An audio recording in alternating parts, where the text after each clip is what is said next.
You are faithful.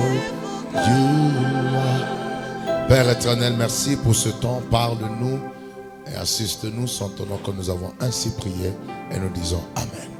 Acclamons très fort pour la parole de Dieu. Quelqu'un peut acclamer pour la présence du Seigneur parmi nous.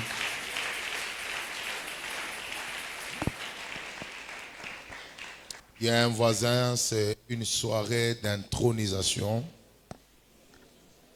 C'est une soirée de visitation, une soirée de royauté. Est-ce qu'on peut acclamer très fort pour le roi?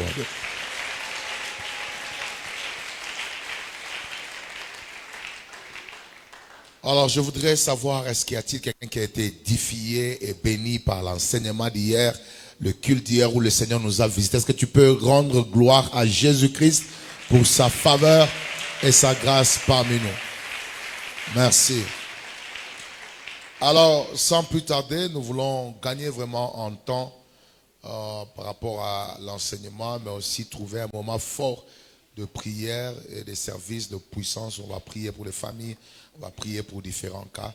Et je crois que le Dieu qui nous a connectés à cette réunion nous fera du bien. Quelqu'un veut dire Amen?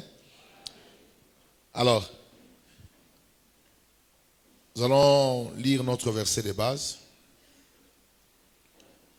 Je vais ajouter un autre verset d'appui qui va nous servir de fondement. Mais je suis honoré par la présence de ma fille Immaculée qui est venue m'accompagner, à qui je demande de se tenir debout et nous allons honorer sa présence parmi nous. Merci. Merci ma fille, merci. Alors, Josué chapitre 14, le verset 12. Nous allons lire ensemble, on y va. 4. Donne-moi donc. On va répondre. Je veux qu'on le fasse avec vivacité. On y va. 4.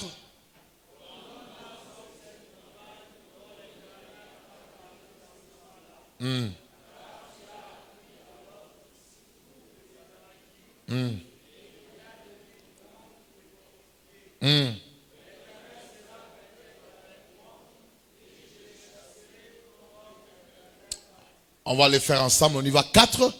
Donne-moi donc cette montagne dont l'Éternel a parlé dans ce temps-là, car tu as appris alors qu'il s'y trouve des Anakim et qu'il y a des villes grandes et fortifiées. L'Éternel sera peut-être avec moi et je les chasserai comme l'Éternel a dit. Acclamons une fois pour le Seigneur.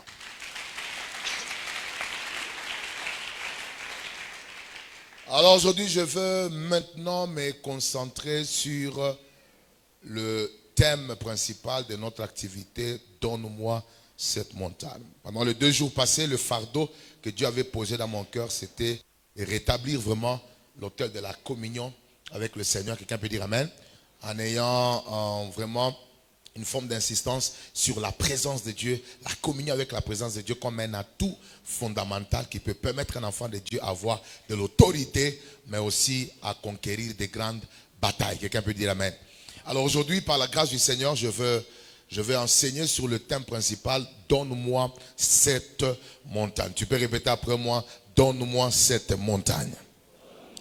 Le deuxième verset que je vous ajoute, c'est Romains chapitre 8, le verset 19. Cet enseignement a pour objectif de nous amener dans un moment fort de prière, de délivrance, mais aussi d'impactation. Romains chapitre 8, le verset 19. 8, le verset 19. Que nous dit la Bible? Aussi la création attend-elle avec un ardent désir la révélation des fils de qui? Des fils de Dieu. Aussi la création attend-elle avec un ardent désir la révélation de qui? De fils de Dieu. Alors bien, mesdames les seigneurs, je suis honoré de voir maman. Est-ce qu'on peut honorer sa présence parmi nous? Elle m'a manqué, je suis content de la voir. Merci. Alors donc j'étais en train de dire que nous allons par la grâce du Seigneur aujourd'hui essayer d'établir un fondement important par rapport aux prières de combat, par rapport aux prières de délivrance, en se basant sur la requête de Josué qui dit, plutôt de Caleb qui dit à Josué, donne-moi cette montagne. C'est-à-dire, ils sont arrivés dans la terre promise. Et maintenant, il était temps de faire le partage, d'essayer maintenant de donner à chacun son héritage. Il va dire, maintenant, il est temps pour moi que tu me donnes la montagne. Et la montagne dont il est en train de parler est une ville qui était dans un territoire montagneux. Quelqu'un peut dire amen? Et ce territoire-là n'est rien d'autre que Hébron. Il dit, je veux que tu me donnes cette montagne par rapport à la prophétie, par rapport à la promesse. Quand on avait espionné le pays, Dieu avait fait la promesse qu'il m'accordera cette montagne. Maintenant, il est temps pour moi que tu me donnes cette montagne-là. Et ce que j'apprécie, c'est de voir que il avait la révélation et la connaissance des réalités qui étaient attachées à la montagne qu'il devait posséder. Quelqu'un peut dire amen. Alors, pour ceux qui sont en train de crier, je voudrais que vous puissiez noter ceci. Dans le contexte de Josué 14, 12, la montagne d'Hébron représente trois choses ou trois dimensions. Parce que nous voulons parler sur donne-moi cette montagne. Il est en train de réclamer un territoire qu'il appelle montagne. Quelqu'un peut dire amen? Oui.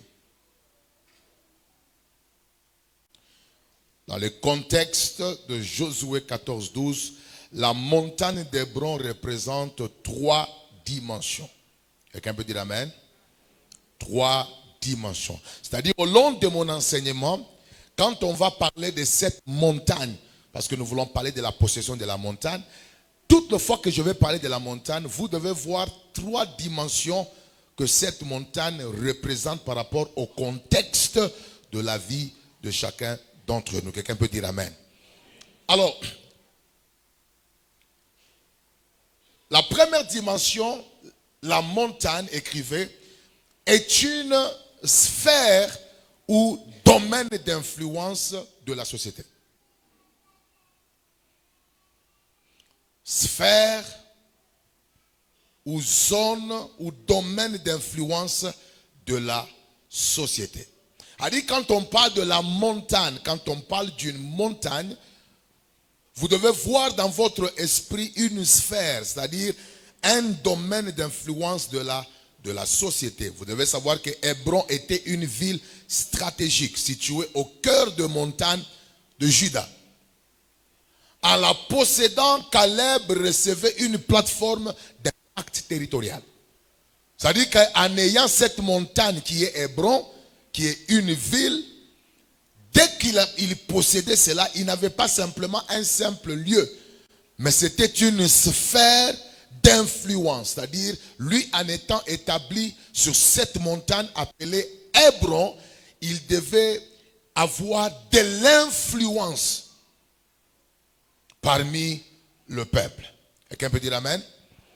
Et je voudrais dire à l'église qu'il existe plusieurs sphères ou plusieurs montagnes ou plusieurs sphères d'influence dans la société. Et je voudrais maintenant donner à cette montagne un contexte de sphère ou de domination dans la société. Quelqu'un peut dire amen.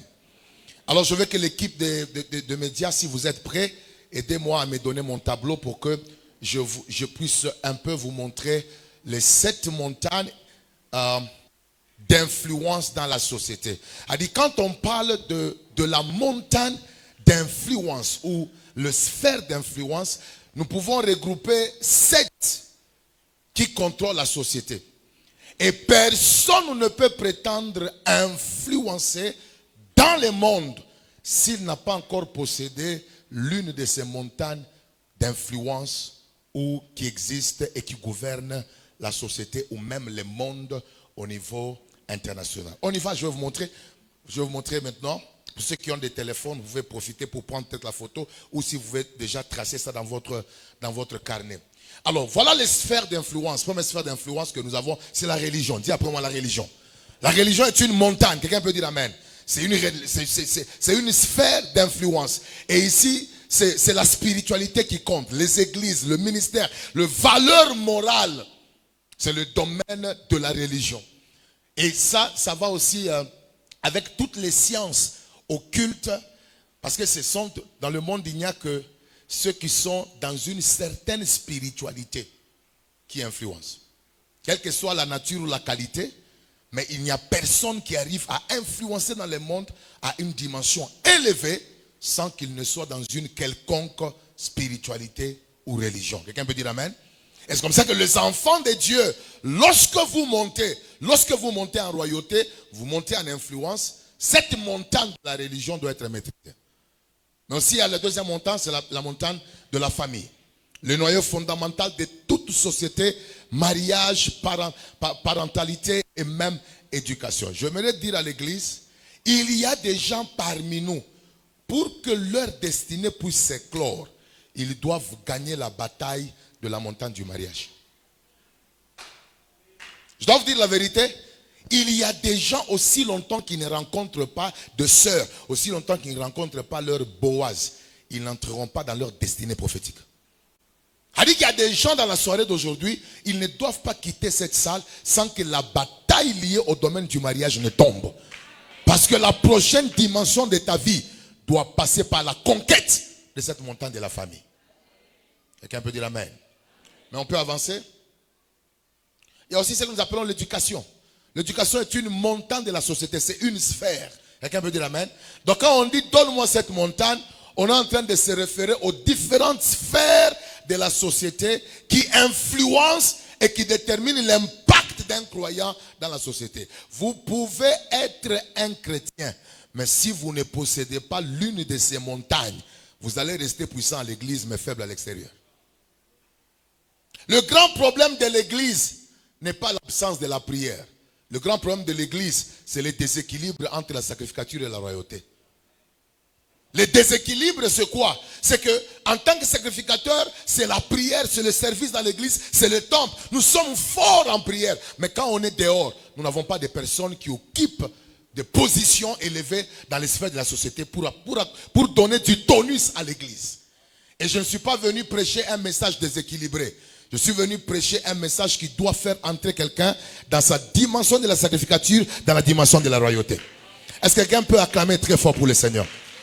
Et vous devez savoir, quand vous êtes fils d'un père spirituel, dans une église locale comme celle-ci, où vous avez le pasteur Samson, vous avez votre père dans la maison, vous devez aussi connaître le type de messages phares que Dieu a donné à votre père.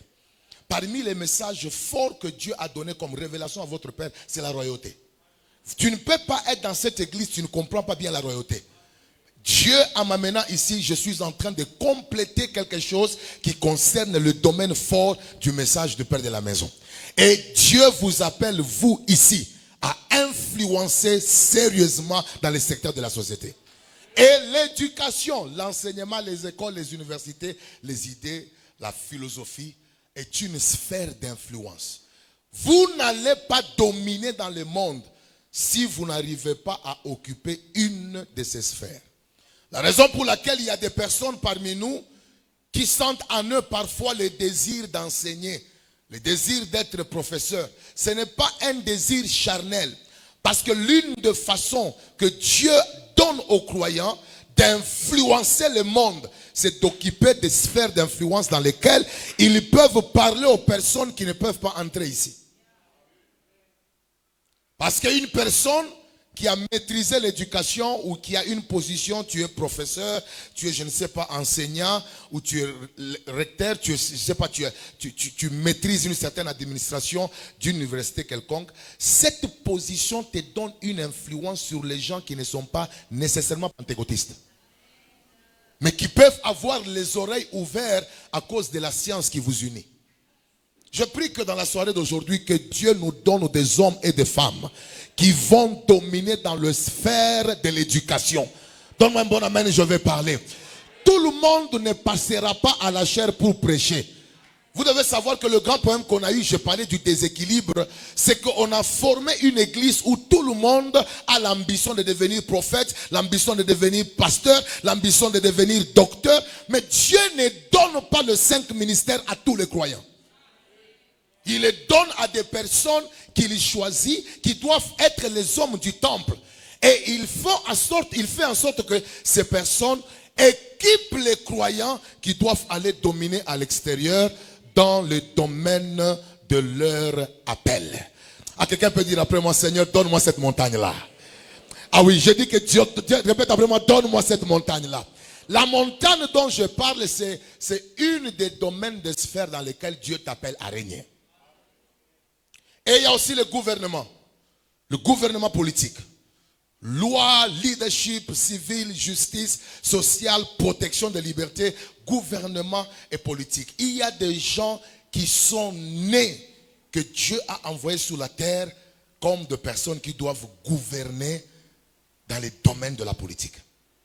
Et le grand problème qu'on a eu avec l'église, c'est qu'on n'a pas pu aider le chrétien à joindre les 2 dimensions d'être un homme d'État et d'être aussi une personne d'église ou une personne ancrée dans les choses de Dieu. Mais vous avez des personnes comme Daniel, il prie 3 fois par jour, mais il est gouverneur dans un endroit très hostile. C'est-à-dire qu'on peut être spirituel tout en occupant des positions d'influence dans les gouvernements sans être rebelle à la volonté de Dieu, sans affecter ta relation avec le Seigneur. Quelqu'un dit Amen. Donc, dans la soirée d'aujourd'hui, nous prierons pour les personnes qui ont des appels à diriger, des appels à être des hommes politiques, mais remplis du Saint-Esprit, capables d'imposer la loi de Dieu dans les milieux où ils sont.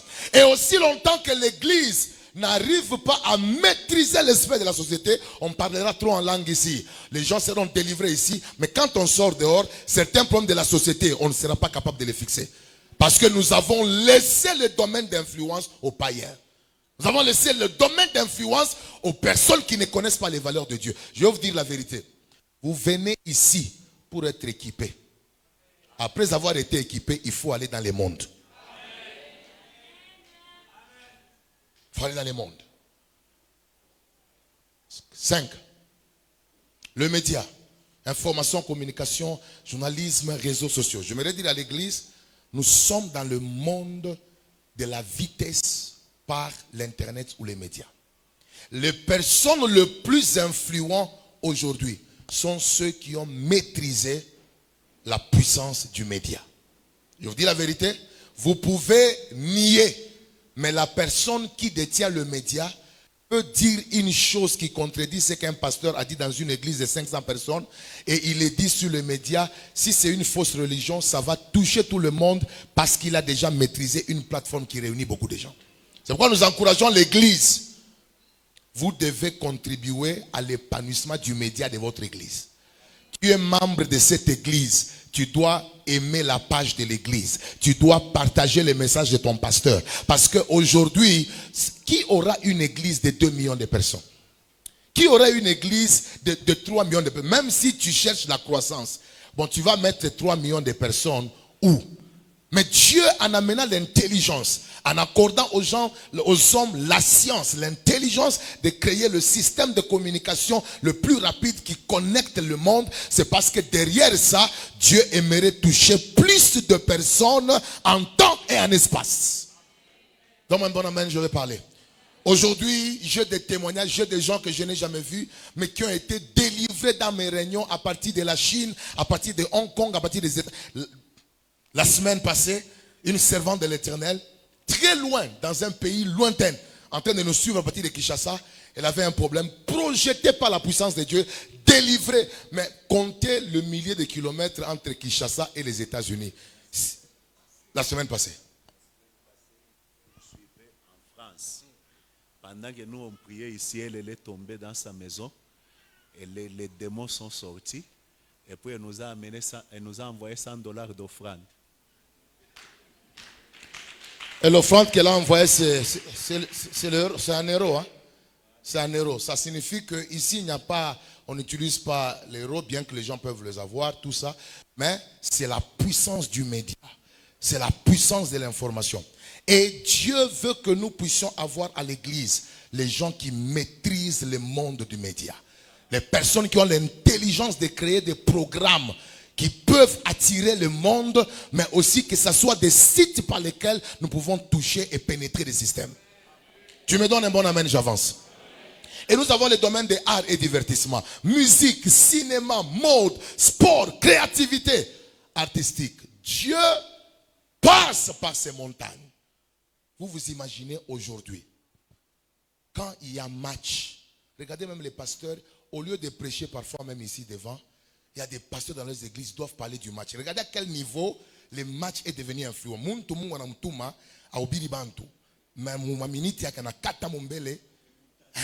Vous voyez la puissance, l'influence d'une montagne.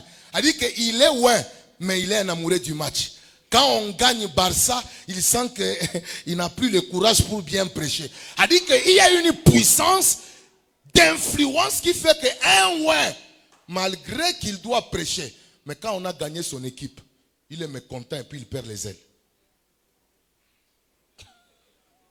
Vous voyez à quel niveau?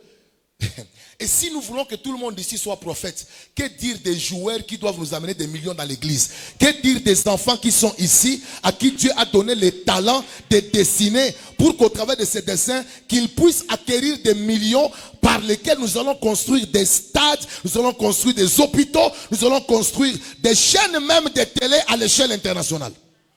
Vous voyez comment l'église est restée faite pendant longtemps? C'est parce que même celui qui a les dons, le talent de jouer au foot, veut prêcher comme l'apôtre.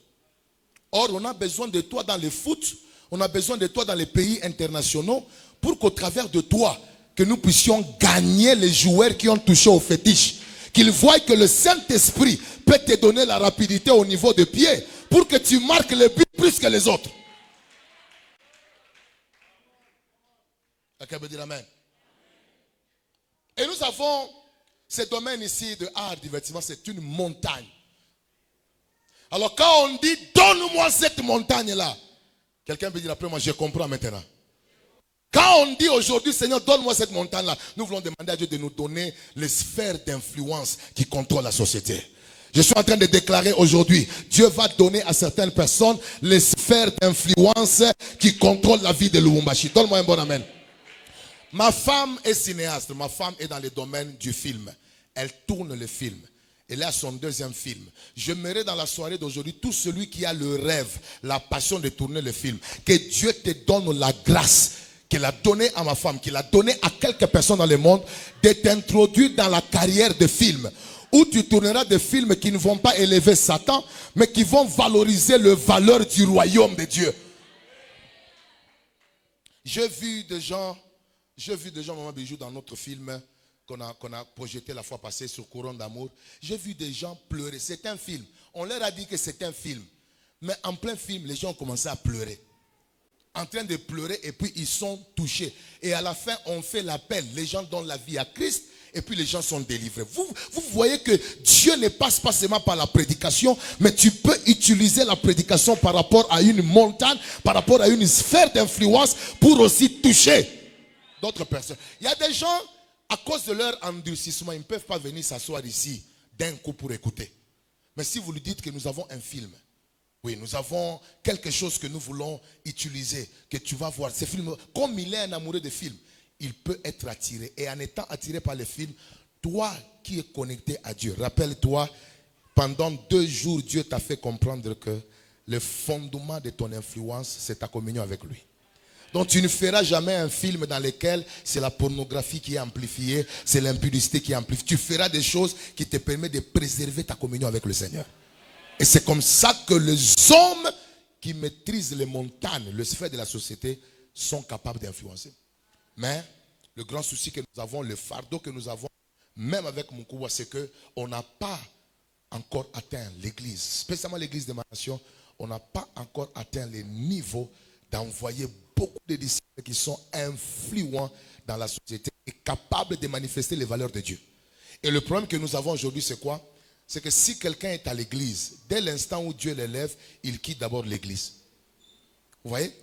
Il y a beaucoup de gens aujourd'hui qui sont dans des positions d'influence dans le gouvernement, qui ont été des frères qui ont dormi à l'église.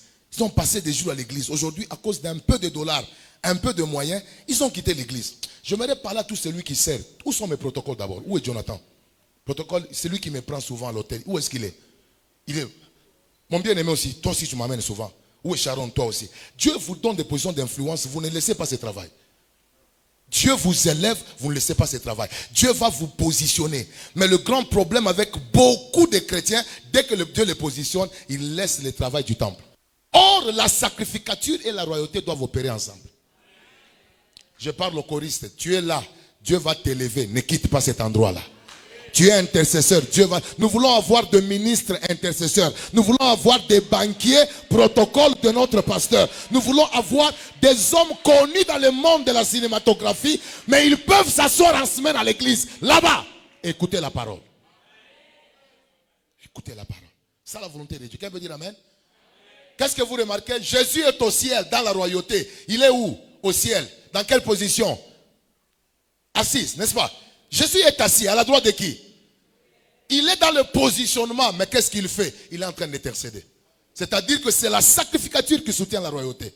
Dès l'instant où toi qui deviens roi, tu occupes un territoire d'influence, tu arrêtes ta communion avec Dieu, tu vas mourir. Ce qui soutient le trône d'influence, c'est ta spiritualité. Ta capacité à rester un homme de prière. Qu'est-ce que vous voyez? L'activité la plus spirituelle des hommes élevés, c'est l'intercession. Vous voyez, le maître est dans la gloire, assis à côté du Père, mais l'activité qu'il fait, c'est la prière. C'est l'intercession. Je prie que tel que tu es là, après ce culte où Dieu va te positionner, tu ne perdras pas le côté sacrificateur. Ah, donne-moi un bon amen, je vais parler. 7. Sport, créativité, artistique. On a besoin de gens qui peuvent créer. La mode, on a besoin. Aujourd'hui, nous avons des habits compliqués que même les sœurs amènent à l'église. Des habits comme si on les a conçus dans le monde marin là-bas en bas. Une sœur qui est habillée, vous vous posez la question, et même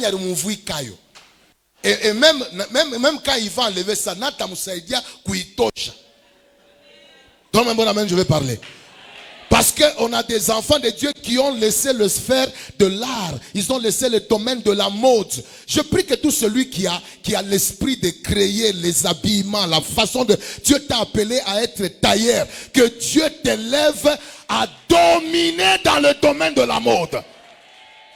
Parce qu'un enfant de Dieu qui est réellement rempli, à qui Dieu donne de l'influence dans le domaine de la mode, vous savez ce qui va se passer? Il ne fera jamais des habits qui montrent les seins des femmes. Il ne fera jamais des choses qui exposent la nudité de la femme. Il va faire en sorte que les habits que Dieu lui donne de faire pour les autres soient une mode spirituelle qui honore Jésus-Christ. Septième. Économie et business. Dis pour économie et business. Commerce, finance, marché, création de richesses, entreprise. Dieu appelle l'église à posséder la montagne de l'économie et du business. La raison pour laquelle on a beaucoup de gens remplis du Saint-Esprit qui parlent en langue, mais sans moyens, c'est parce qu'on a seulement prêché la spiritualité, la sacrificature, mais on n'a pas pu joindre à la sacrificature la dimension de la royauté. Et on a beaucoup de gens aujourd'hui qui devaient aller loin dans leur vie, mais ils ne font que prier, ce qui est important, mais ils oublient de faire exercer le don de business que Dieu leur a donné. Je vais vous dire une chose.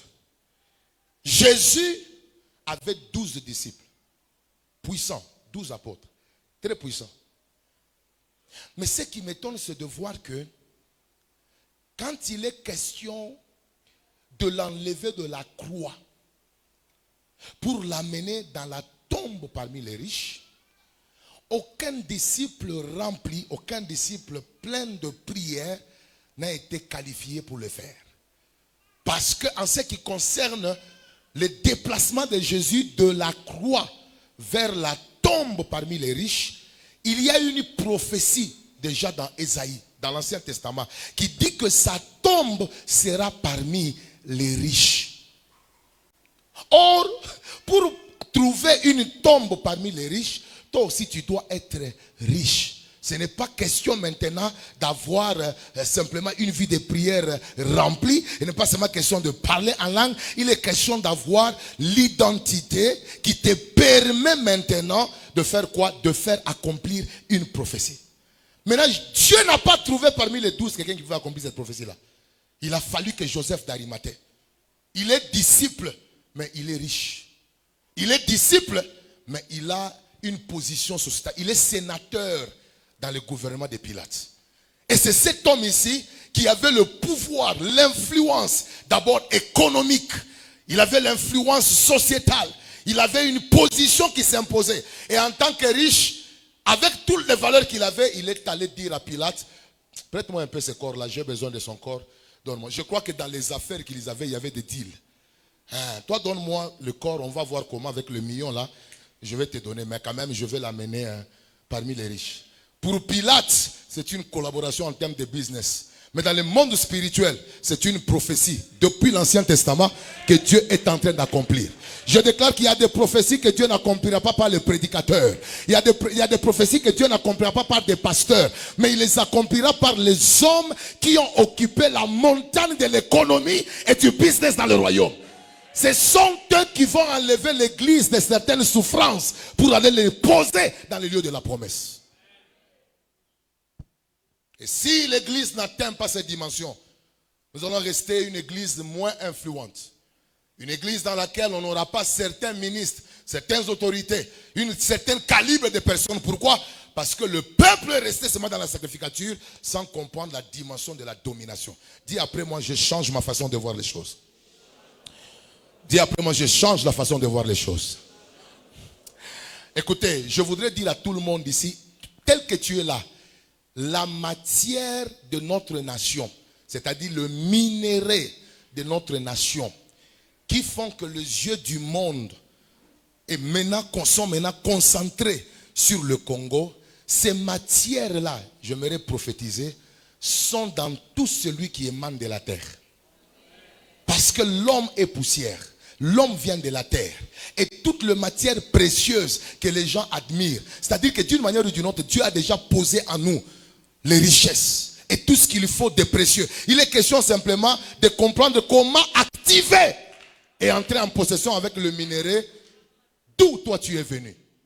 Parce que nous venons tous de la terre. Et si les minéraux sont liés à la terre, donc c'est-à-dire que tu es un dépôt de minéraux, tu es un dépôt de richesse. Et ta vie ne doit pas finir dans le mal. Ta vie ne doit pas finir dans la pauvreté. Ta vie ne doit pas finir dans la médiocrité. Parce que les richesses qui rendent les autres riches sont en toi. Sont en toi. Donc Église, je voulais que vous puissiez simplement comprendre que quand on parle de la montagne d'Hébron, où on parle de la montagne dans ces contextes, il est à signifier que ça parle du sphère, du domaine d'influence de la société. Et j'ai pris le temps de vous montrer les 7 montagnes d'influence dans la société, c'est-à-dire le domaine qui montre ou qui spécifie le montagne d'influence. Et lorsque vous le possédez ou lorsque Dieu vous le donne, ceci vous donne une certaine notoriété et influence parmi les hommes afin de révéler Christ. Deuxième chose, quand on parle de la montagne, il dit donne-moi cette montagne. La montagne est une position d'élévation et de visibilité. Dis après moi, position d'élévation et de visibilité. Vous devez savoir que la montagne est un symbole d'élévation spirituelle, géographique et prophétique. En d'autres termes, Caleb, en recevant cette montagne, il devait être placé en hauteur. Quelqu'un peut dire amen? Influence, mais c'est aussi une position d'élévation. Quelqu'un peut dire amen? Une position ça parle de la promotion divine ou de la manifestation publique de ceux qui ont marché dans l'intégrité. C'est-à-dire que Dieu a un projet qu'il doit accomplir avec le croyant sur la terre. Mais pour que ce projet s'accomplisse, le croyant doit être aussi élevé. C'est-à-dire Dieu doit lui donner une promotion. Il y a des gens qui ne vous écouteront jamais si vous n'êtes pas encore élevé. La sagesse du pauvre est méprisée. C'est une vraie sagesse. Mais parce que le pauvre n'est pas encore sur une montagne de visibilité et d'élévation, malgré la véracité et l'authenticité de sa sagesse, il est résisté parce qu'il n'est pas encore en hauteur. J'ai une bonne nouvelle que j'aimerais donner à quelqu'un. Dieu ne t'a pas amené à rester au bas de la montagne. Je suis en train de déclarer que de la même façon qu'il est écrit dans Psaume 75, 7, ce n'est ni de l'Orient, ni de l'Occident que vient l'élévation. Je déclare que l'élévation qui vient de Dieu va te toucher. Je suis en train de confesser que dans cette salle, on aura des personnes que Dieu va rendre visibles dans toutes les sphères de la société. Oh, oui, on cherchera des militaires élevés officiers, on les trouvera dans l'église. On cherchera de médecins élevés, on les trouvera dans l'église. Que Dieu commence à élever toute personne qui est en ces lieux, dans l'entreprise où tu travailles, dans les quartiers où tu vis. Que Dieu élève ton esprit, qu'il élève ta destinée. N'est-ce pas, il est écrit, tu seras la tête et non la queue. Ça signifie que Dieu est en train de préparer l'église à comprendre que l'heure est arrivée où c'est le monde qui doit vous suivre. Ce n'est pas vous qui devez suivre le monde, c'est le monde qui doit vous suivre. Je déclare à partir d'aujourd'hui, tu deviens la tête dans le domaine des affaires. Tu deviens la tête dans le domaine de la mode. Tu deviens la tête dans le domaine de business. Que les gens se réfèrent à toi pour dire que réellement Dieu existe et Dieu peut élever. N'est-ce pas, il est écrit que de la poussière il fait quoi? Et puis du fumier il fait quoi? Pour le faire asseoir avec qui? Je prie que tout celui qui a été à la poussière pendant longtemps, que le Seigneur commence à lui donner la grâce d'accéder à la table des grands. C'est la volonté de Dieu. C'est la destinée des enfants de Dieu. Voici mon serviteur, il fera quoi? Il montera. Dieu veut que tout le monde monte. Dieu veut que ton niveau monte. Dieu veut que ton intelligence monte. Dieu veut que même dans le travail où tu es, que tu connaisses la promotion. Est-ce que savez-vous que il y a des situations que vous ne pouvez pas changer si vous avez des positions médiocres? Il y a des situations qui commencent à changer lorsque Dieu vous donne une promotion. Parce que dans chaque promotion, il y a des facilités, des avantages que Dieu donne à l'homme. Je suis en train de prier que dans la soirée d'aujourd'hui, qu'il y ait des personnes que Dieu va élever. A dit à quelqu'un, c'est une soirée d'intronisation. Une soirée d'intronisation. Yes, humiliez-vous sous la main puissante de Dieu. Et il vous élèvera au moment convenable. Dieu veut l'élévation de ses enfants. Quelqu'un peut dire amen? Donc quand Caleb est en train de dire, donne-moi cette montagne-là, il n'est pas simplement en train de dire, je veux une sphère d'influence. Il est en train de dire, je veux une promotion. Il est en train de dire, je veux une visibilité. Je veux une élévation. Je déclare à partir d'aujourd'hui que c'est lui qui dit, donne-moi cette montagne, que Dieu l'élève. Que c'est lui qui dit, donne-moi cette montagne, que Dieu l'élève. Que Dieu te prenne du niveau où tu es pour t'amener à un niveau un peu plus supérieur. Vous savez, pendant que je suis en train de faire ça, je veux que quelqu'un élève un peu sa main comme ça. Dieu n'a pas besoin de 40 jours pour élever quelqu'un. Je dis, Dieu n'a pas besoin de 12 jours pour élever quelqu'un. Dieu a besoin parfois d'un seul jour pour élever un homme. Vous avez un Joseph, en un jour, sa coiffure change. En un jour, il passe des statuts d'un prisonnier à un ministre que Dieu a établi. En un jour, son habillement change. En un jour, on lui connecte à une femme. En un jour, on lui donne une position et des responsabilités. En un jour, les gens qui l'appelaient prisonnier commencent à l'appeler chef. Je prie que le Dieu qui fait beaucoup de choses en un seul jour prenne cette semaine à partir de la soirée d'aujourd'hui pour changer ton niveau d'influence, pour changer ton niveau. Que celui qui dit amen, que Dieu le visite. Je suis en train de déclarer, tu ne quitteras pas ici avec le même niveau. Que le Dieu qui change le niveau des hommes. Vous savez ce que j'aime? Dans la vie, il faut faire attention. Parce que celui que tu dénigres aujourd'hui, parce qu'il te sert, peut être celui que tu vas servir demain. Le grand problème avec Potiphar, ainsi que sa femme, ils n'ont jamais eu le temps de rectifier les mensonges, mais ils ont subi l'autorité de celui sur qui ils ont formaté des mensonges. Je viens de déclarer que tout celui qui a dénigré ta vie, qui a achevé ta vie, qui a méprisé ton appel, le temps arrive où dans l'élévation, ils ne sauront pas contenir la gloire que Dieu a déjà réservée sur ta destinée. Parce que Dieu peut prendre un homme que vous avez dénigré pour l'imposer comme chef sur vous. Je sens que je dois dire quelque chose ici. Laisse les hommes te rejeter, mais Dieu va te projeter. Je dis laisse les hommes te rejeter, mais Dieu va te projeter. Il est écrit que la pierre qu'ont rejeté ceux qui bâtissaient est devenue la principale de quoi? De langue. Pose la question à un voisin. Qui a ramassé la pierre rejetée? Parce que nous connaissons ceux qui l'ont rejetée. Ce sont qui? Les bâtisseurs. Mais la Bible ne nous dit pas qui est allé ramasser cette pierre pour l'amener là où elle devait être. Voici la révélation. Tes ennemis peuvent être visibles, mais il y aura toujours aussi une main invisible qui te prendra de là où on t'a jeté pour t'amener là où les hommes ne voulaient pas que tu sois. Parce qu'il y a un Dieu au ciel qui peut élever les humains sur la terre. Dis après moi, yes! On parle de la montagne, on est en train de parler d'une position d'élévation. Donne-moi cette montagne. Elle dit, Seigneur, élève ma position. Seigneur, élève mon niveau. Seigneur, élève mon degré. Je me dis à quelqu'un, même ton argent va connaître aussi une réalité de la montagne. J'aimerais parler à toutes les personnes qui pendant longtemps vous avez connu une limitation dans le domaine des finances. Toi tu ne dépasses jamais 500, tu ne dépasses jamais 1000 en revenus, tu ne dépasses jamais 20 000 en revenus. Je prie que le Dieu qui donne aux hommes les montagnes, les promotions, que ce Dieu là permette à ce que ton compte puisse aussi vivre la réalité de la montagne. Ah, tu me donnes un bon amen et je prêche la parole.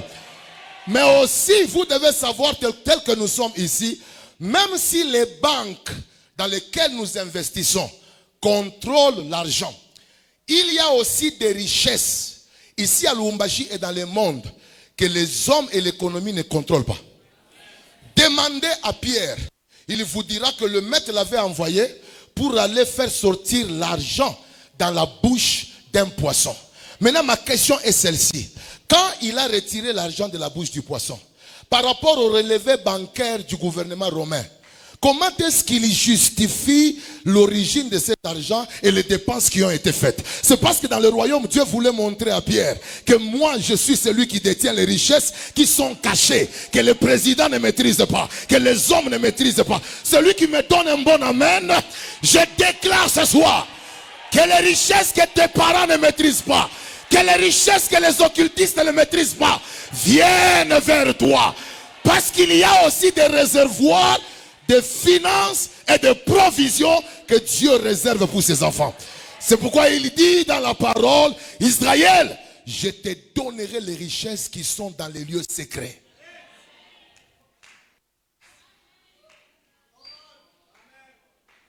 Vous savez, pendant que je vous prêche ici, je sens dans mon esprit que je dois dire à une femme, avant que cette semaine ne s'achève, quelqu'un te donnera l'argent from nowhere.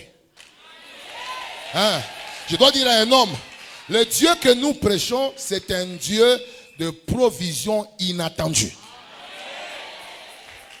Dis après moi, Seigneur, donne-moi cette montagne-là. Ah, plus fort que le Seigneur, donne-moi cette montagne-là. Donc ce soir, quand tu vas commencer à demander la montagne, toi-même tu comprends.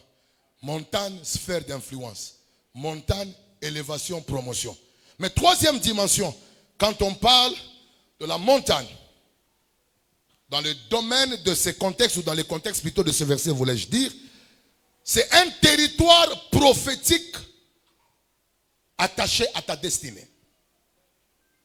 Dis après moi, un territoire prophétique attaché à ma destinée. C'est-à-dire, vous devez savoir que à chaque destinée que Dieu donne ou forme, ou donne à un homme, ou forme pour un homme, il y a un territoire physique, une ville, une province, un pays dans lequel cette personne doit être établie afin de vivre la gloire. Alors quand Caleb est en train de dire, donne-moi cette montagne, il est en train de réclamer un territoire prophétique attaché à sa destinée, attaché aux promesses de Dieu, parce que Dieu avait déjà dit, je te donnerai cette montagne. Donc il est en train de réclamer que Dieu les connecte à son territoire prophétique. J'aimerais dire à quelqu'un, tu peux être loin, tu peux avoir des grandes promesses, mais si tu n'es pas dans les territoires prophétiques de ta destinée, tu peux voir ta vie rester stérile. Pas parce que Dieu ne t'écoute pas, parce que tu n'es pas là où tu devais être.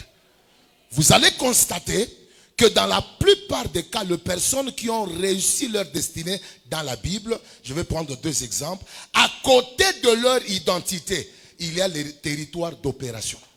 C'est pourquoi Jésus, quand il se présente à Paul sous le chemin de Damas, regardez comment il se présente, il lui frappe d'une lumière, Paul tombe, et puis Paul dit, mais qui es-tu Seigneur, que veux-tu que je fasse? Il dit, je suis Jésus-Christ de Nazareth que tu persécutes. Est-ce que Jésus qui était déjà au ciel, était-il important qu'il ajoute à côté de son nom la ville d'opération?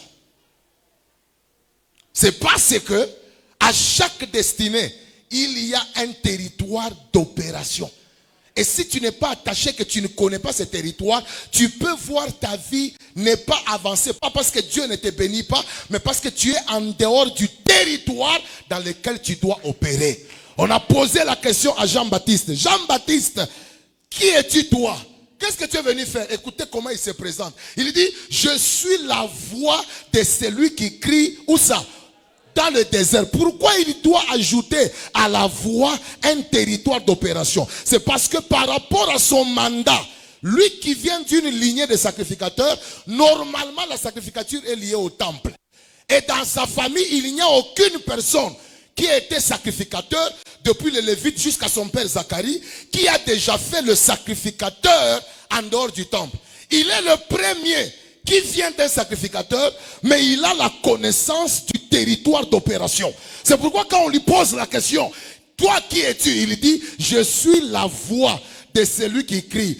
Pas dans les temples, pas dans les palais royaux, mais je suis la voix de celui qui crie où? Au désert. C'est-à-dire que même si Dieu t'appelle à être dans un pays non développé, si c'est attaché à ta destinée, les gens quitteront la ville pour venir te suivre là où il n'y a rien. Et c'est pourquoi Jean-Baptiste, qui n'avait pas de moyens, Jean-Baptiste, qui n'avait pas construit une maison au désert, a pu attirer des hommes et des femmes qui étaient en ville, dans un territoire désertique. Parce que le problème n'a jamais été dans un pays développé.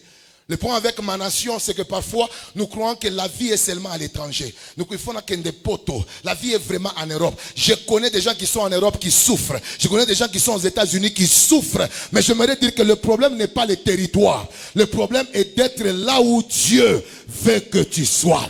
Ah, j'aimerais dire, même si tu es au désert, Dieu peut transformer le désert en boulangerie. Parce que Jésus se retrouve au désert avec combien de pains? Combien de pains? Non, dites-moi, on lui avait donné combien de pains à multiplier? 5 pains. Maintenant, je vous pose la question. Pour multiplier les pains, qu'est-ce qu'il faut? Il faut quoi? Non, premièrement, il faut quoi? Le froment. Deuxièmement, quoi? Maintenant, moi, je me pose la question. Est-ce que vous allez avoir tous ces éléments si vous n'avez pas de boulangerie? Mais je suis étonné que dans l'absence du boulangerie, un désert s'est transformé en un lieu où les pains ont été multipliés. Je viens déclarer dans la soirée d'aujourd'hui, même si tu es au Congo, là où Dieu te veut, où on dit qu'il y a la crise, Dieu peut transformer un désert en un lieu de production, de provision. Tu me donnes un bon amen, tu ne bouges pas si Dieu ne te déplace pas. Tu ne changes pas de lieu si Dieu ne te change pas de lieu. Parce que le territoire de ta vie doit être conforme aux données de ta destinée. Pour que Ruth entre dans la manifestation de sa gloire, elle devait quitter Moab pour aller à Bethléem.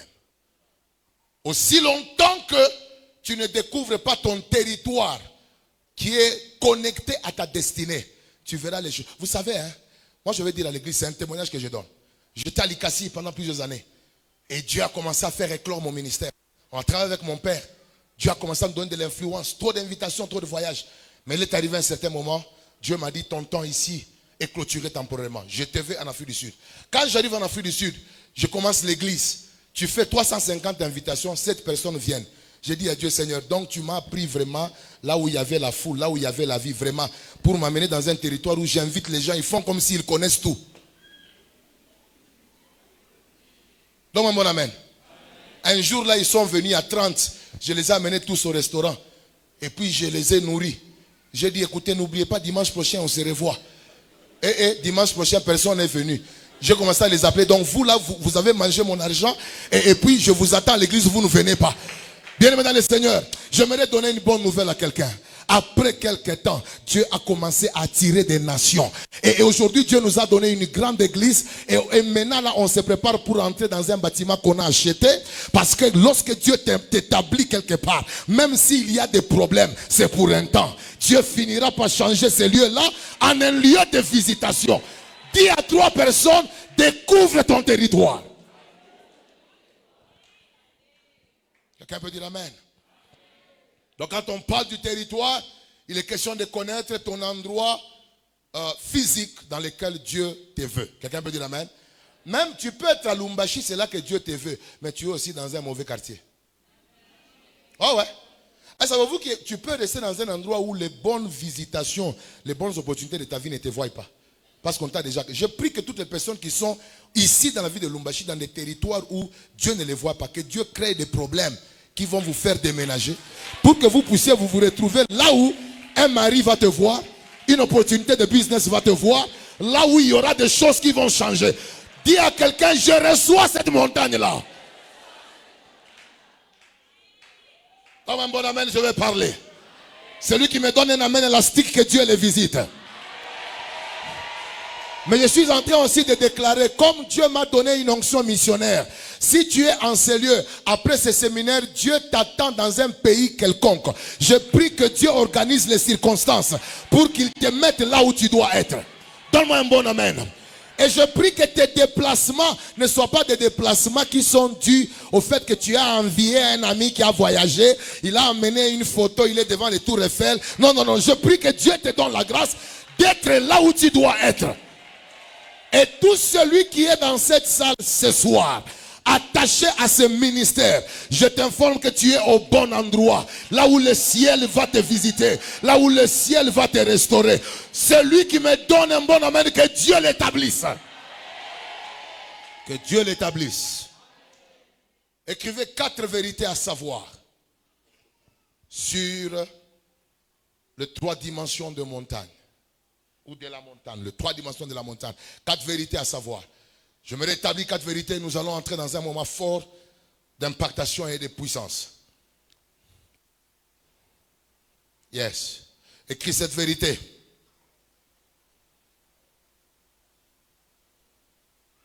La connaissance de notre sphère d'influence dans la société est la première condition pour dominer et révéler Christ à une dimension élevée.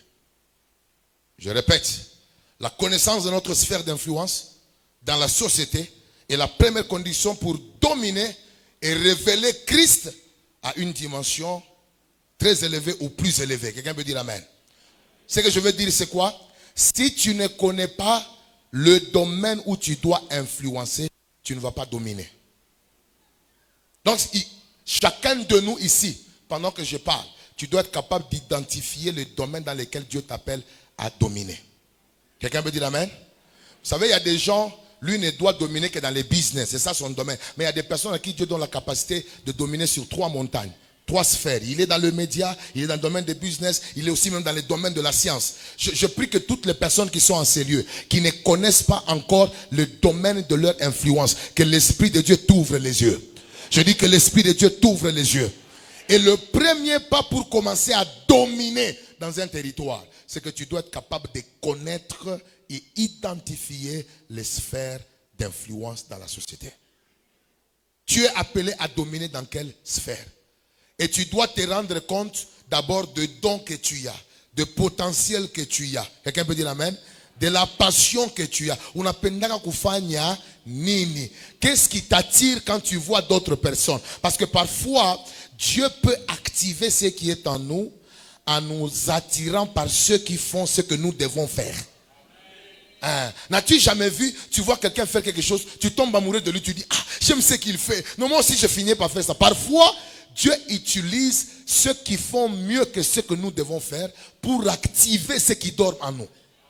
Je prie que dans cet instant, que Dieu commence à activer en toi les domaines dans lesquels tu dois régner. C'est le premier pas. Je dis c'est le dernier. Je dis c'est le premier pas. Quelqu'un peut dire amen? C'est le premier pas vers la domination. Tu dois identifier quelle est le sphère de la société que tu dois influencer. C'est pourquoi vous allez voir, Caleb avait la précision. Il connaissait sa sphère d'influence. Il a dit, donne-moi cette montagne. En d'autres termes, donne-moi Hébron. Il connaissait dans quelle sphère il doit dominer. Est-ce que tel que tu es dans cette salle, tu connais dans quel domaine tu dois dominer? Tu connais les sphères dans lesquelles tu dois dominer. Si tu es ignorant des sphères, tu parleras de la domination juste en slogan. Tu dois identifier les sphères de la domination. Et puis, ne sois jamais complexé ou n'envie jamais une sphère de ton voisin qui ne correspond pas à ce que Dieu t'a donné comme potentiel. Apprécie ce que les autres font, mais identifie et reste attaché à ta sphère d'influence. Donne-moi un bon amen, je vais parler. Si Dieu t'appelle toi à fonctionner dans la musique, reste dans la musique. Si Dieu t'appelle à fonctionner, à influencer dans le sport, reste dans le sport. Est-ce que savez-vous que la constance et la répétition dans le domaine de notre appel nous amène à l'excellence et à l'influence? Faire la même chose pendant plusieurs années amène la perfection. Le grand problème avec nous parfois c'est tu commences les affaires parce que tu as fait 6 mois, 2 ans, ça ne marche pas, tu laisses et puis tu vas encore dans... Non, il faut rester dans un domaine pendant longtemps parce que même l'échec est un enseignant. Dans la vie, il ne faut pas simplement être entouré de personnes qui ont réussi. Il faut aussi rencontrer les gens qui ont échoué. Parce qu'il y a des enseignements que tu ne peux trouver qu'auprès de ceux qui ont échoué. Yes. Ils te diront que si j'ai échoué, c'est parce que je faisais ça, je faisais ça. Et à partir de son expérience d'échec, tu peux connaître ce que tu ne dois pas faire pour vivre l'échec. Donne-moi un bon amen, je vais parler. Donc j'étais en train de dire, Caleb connaissait sa sphère d'influence dans la société, c'était Hébron. Leadership, domination.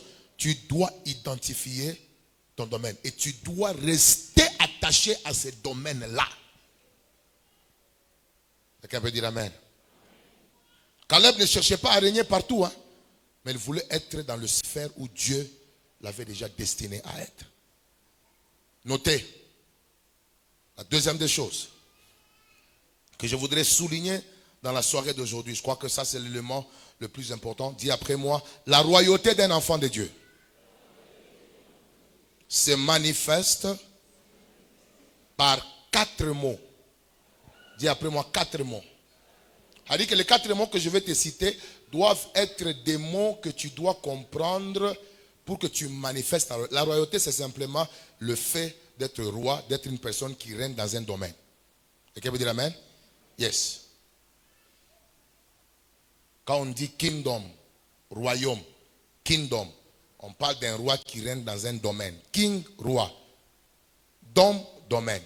C'est-à-dire que tout celui qui commence à manifester la royauté, c'est-à-dire qu'il a trouvé un domaine dans lequel il règne en tant que roi. Alors, la royauté d'un enfant de Dieu commence à se manifester lorsque ces 4 mots deviennent manifestes. Ces 4 mots, dis après moi 4 mots. Premier mot, dis après moi l'utilité. Oui. L'utilité, c'est ce que tu es capable de faire maintenant. Ce que tu es capable de faire quoi? Maintenant. Qu'est-ce que tu es capable de faire? Il y a beaucoup de gens qui sont dans le royaume, qui sont dans l'église, mais incapables de faire quelque chose. Qu'est-ce que tu peux faire? Qu'est-ce que tu peux faire pour influencer la société? Et Dieu n'a pas créé les hommes qui sont incapables de faire quelque chose. Tout homme est capable de faire quelque chose. Quand vous voyez, on nous montre parfois à la télé des gens sans bras en train de faire, de gagner l'argent. C'est aussi un message de Dieu. Que si quelqu'un n'a pas de bras, mais il est capable de travailler et produire, que dire de toi qui as le deux bras? L'utilité, dis après moi l'utilité. Ce que tu es capable de faire. C'est-à-dire que tu sers à quoi dans le royaume, dans l'église? dans la maison de Dieu, dans le monde, tu sers à quoi? Les personnes qui influencent et qui amènent la royauté, qui manifestent la royauté, ils sont utiles à quelque chose. Et la volonté de Dieu est que tu puisses manifester ton utilité. Dis après moi l'utilité. Plus fort que ça, l'utilité. Encore une fois, l'utilité. Joseph interprète un songe. Dis après moi, il interprète un songe.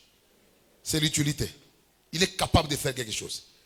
Paul était capable de construire des tentes. Dis après moi, c'est l'utilité.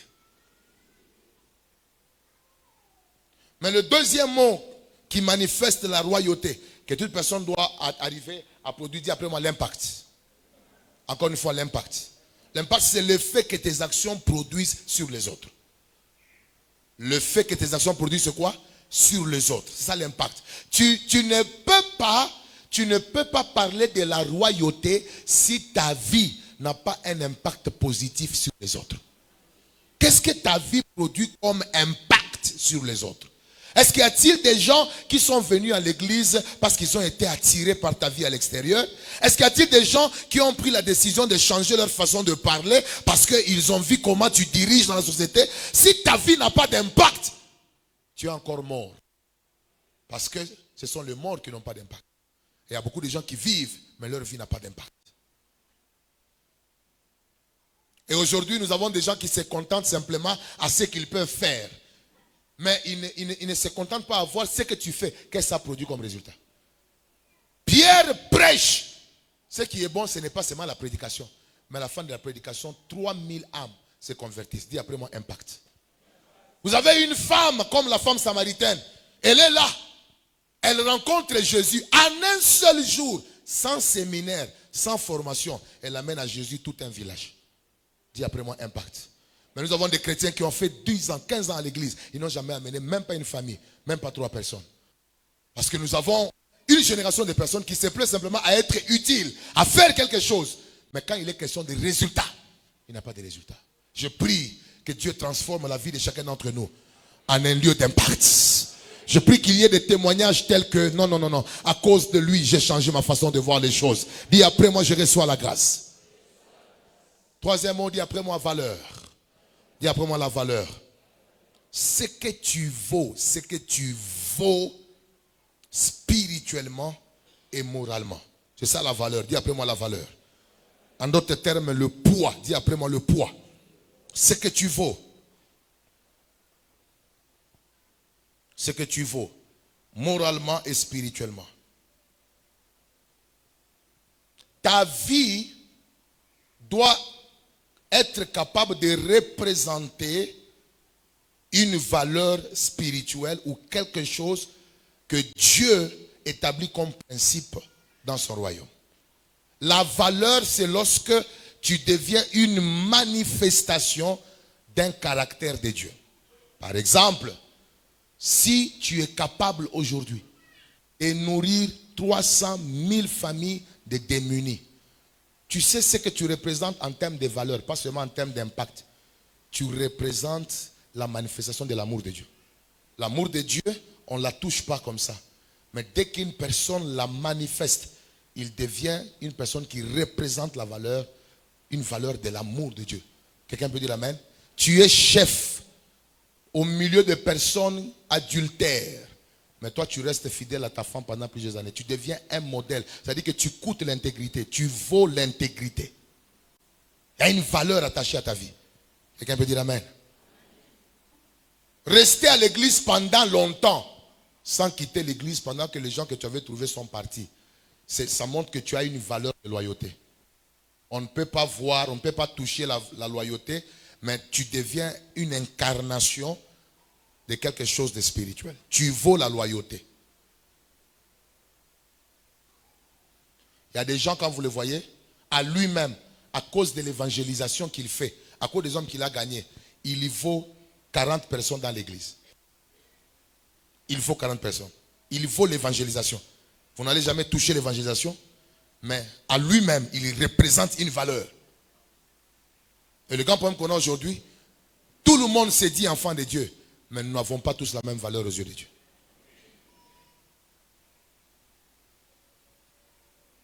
Donc un bon amen. Dis après moi l'influence. La capacité à faire changer les autres ou le système sans les dominer. La capacité à faire changer les autres. L'influence. L'influence.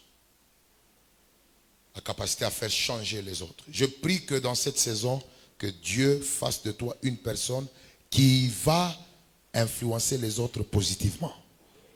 Il faut que quand quelqu'un te voie, qu'il soit influencé dans le domaine où tu règnes. S'il était moindre en te regardant toi, il s'améliore.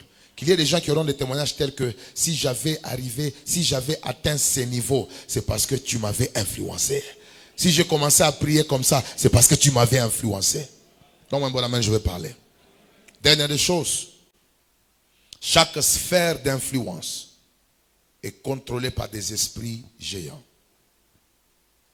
Des systèmes et des personnes qui s'opposent au règne des enfants de Dieu. Je répète, chaque sphère d'influence dans laquelle tu es appelé à fonctionner est contrôlée par des esprits géants. Dis après moi, des esprits géants. Des systèmes et des personnes qui s'opposent au règne des enfants de Dieu. Prenez Josué 14. Donne-moi cette montagne dont l'Éternel a parlé dans ce temps-là, car tu as appris, alors qu'il s'y trouve des Anakim, et qu'il y a des villes grandes et fortifiées. Ce qui m'étonne, c'est de voir que son domaine de domination était contrôlé. Quelqu'un peut dire amen? Chaque sphère d'influence dans laquelle tu veux fonctionner a des géants. Soit des systèmes, soit des principautés, soit des personnes vivantes qui travaillent pour que les enfants de Dieu ne percent pas dans ce domaine-là. C'est quoi vous allez remarquer, il est facile pour un païen d'avoir des millions dans son compte, ce n'est pas un problème. Il est facile à certaines personnes de faire le minerai et puis ça avance. Mais quand il est question d'un enfant de Dieu, ça doit être très compliqué. Ça doit être très difficile. Pourquoi? Parce que le diable n'aime pas que les enfants de Dieu percent dans les sphères de la vie. Parce que par eux, l'Église peut avoir de l'influence. Par eux, Christ va être révélé.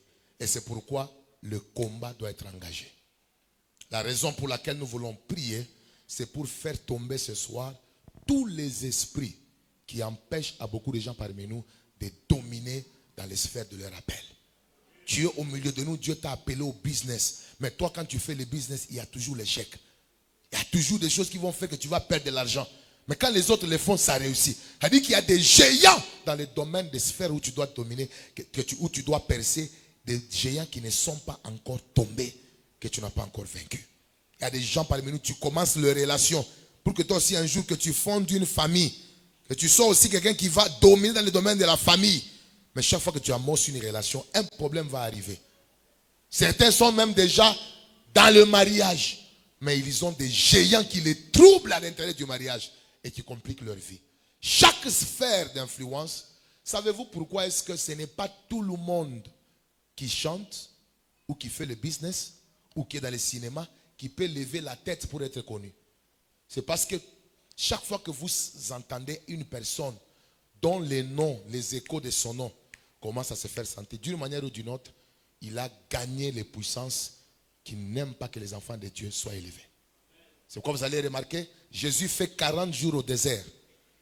Dans l'absence du média, de l'internet et de toutes ces choses qui pouvaient faire sa publicité, dès qu'il sort en puissance, la Bible dit sa renommée s'est répandue. Comment sa renommée s'est répandue? C'est parce qu'au désert, il a vaincu le diable. Au désert, il a vaincu les puissances qui contrôlaient son ministère. Et dès qu'il est sorti, sans publicité, son nom a commencé à se faire sentir. Vous n'aurez jamais un nom qui sort, que les gens commencent à citer dans les domaines de l'influence sans que tu ne puisses vaincre les géants qui écrasent l'influence des enfants de Dieu. Les fils de Séva chassent les démons. Ils chassent les démons, mais les démons disent: ah, mais vous là, qui êtes-vous? Paul, nous connaissons. Jésus, nous connaissons. C'est-à-dire, dans le monde des esprits, ils ont connu Paul. Ils ont connu Jésus. Mais quand on les regarde, eux, ils n'avaient pas encore vaincu le monde des esprits pour opérer là-bas.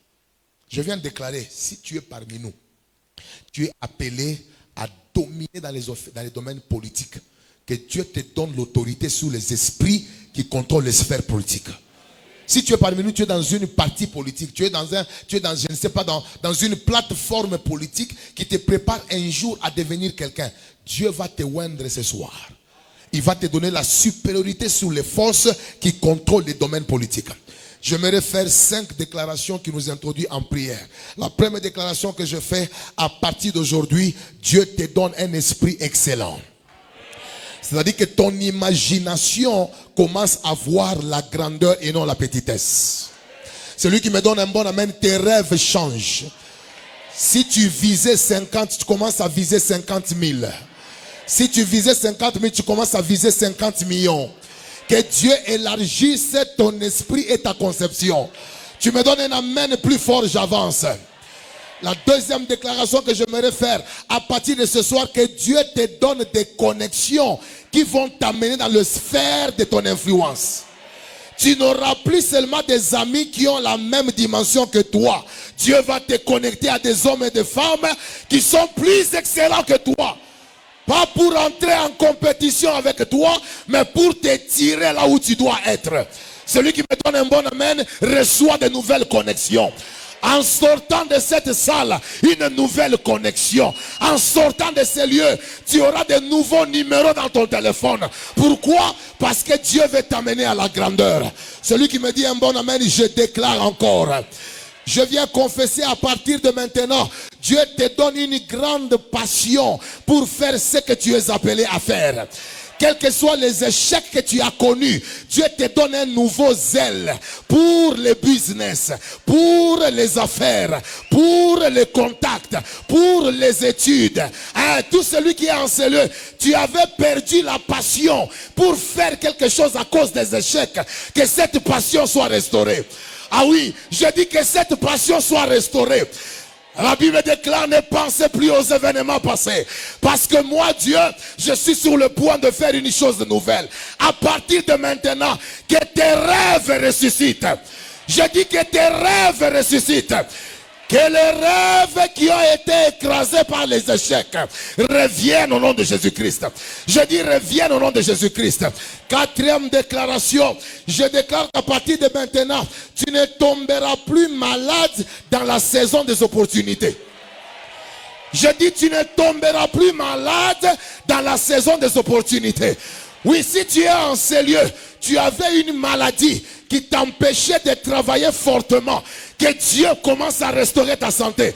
Dans cette saison, tu seras fort en esprit, dans la chair, en pensée, plus d'énergie. Je dis plus d'énergie. Je dis plus d'énergie. Ton corps n'est pas un lieu de maladie. Ton corps est le temple du Saint-Esprit. Tu travailleras beaucoup, mais tu seras fort. Tu voyageras beaucoup, mais tu seras fort. Les gens diront que c'est la fin de sa vie, mais ils seront étonnés parce que Dieu va te donner la force. Il est écrit, tu me donnes une fraîche huile et puis tu m'arroses d'une fraîche huile et tu me donnes la force du buffle. Je prie que Dieu te donne une nouvelle onction qui t'amène une nouvelle force. Je dis une nouvelle onction qui t'amène une nouvelle quoi? Qu'il te donne une nouvelle onction qui t'amène une nouvelle force.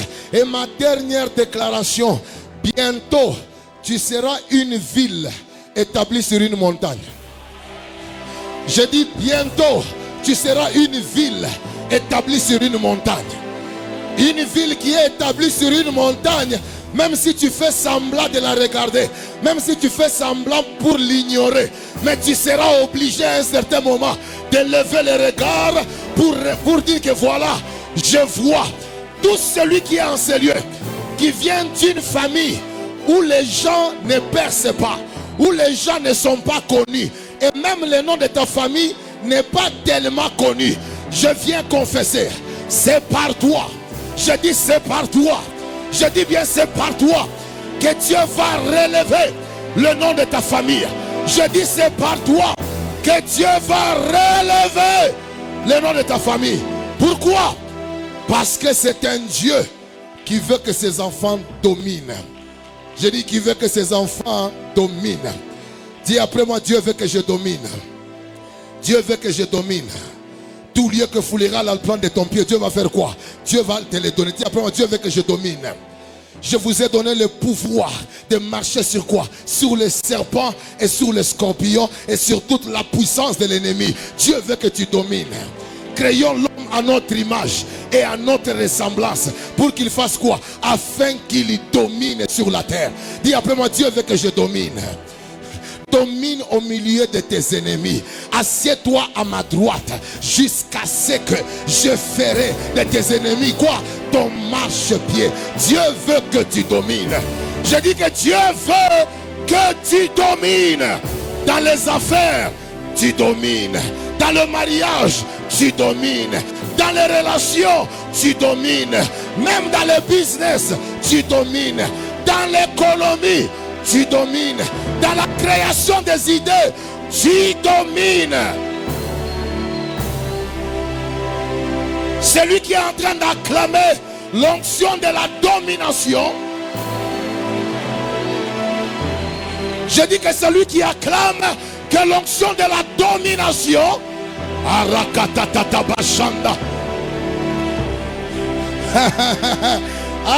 Pendant que vous êtes en train d'acclamer, le Saint-Esprit me dit, dis à un homme, à partir d'aujourd'hui, il va dominer sur ce qu'il mangeait. Je dis, tu vas dominer sur ce qui te mangeait. Dans Genèse, c'est le serpent qui mangeait la poussière. Et l'homme était poussière parce qu'il devait retourner où? À la poussière. Mais dans le Nouveau Testament, Jésus va dire à l'homme, je donne à l'homme le pouvoir de marcher sur les serpents qui devaient les manger. Je prie que les choses qui t'ont mangé soient piétinées par toi, soient écrasées par toi. Quelqu'un dit après moi fire.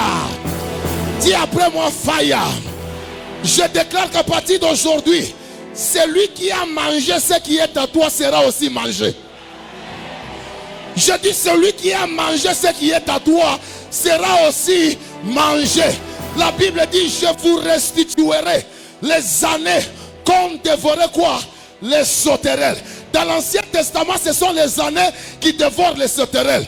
Mais quand Jean-Baptiste vient, il laisse les légumes, il récupère les sauterelles comme nourriture.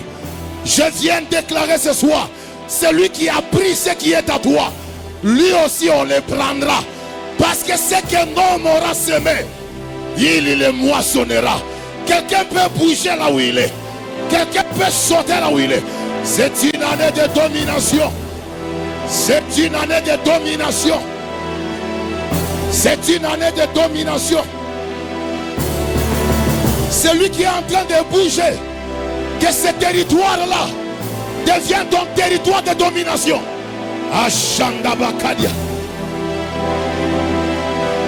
Dis à un voisin, dans la domination, dis-lui dans la domination, ce n'est pas toujours toi qui cherches, mais ce sont les choses qui se déplacent pour venir là où toi tu es.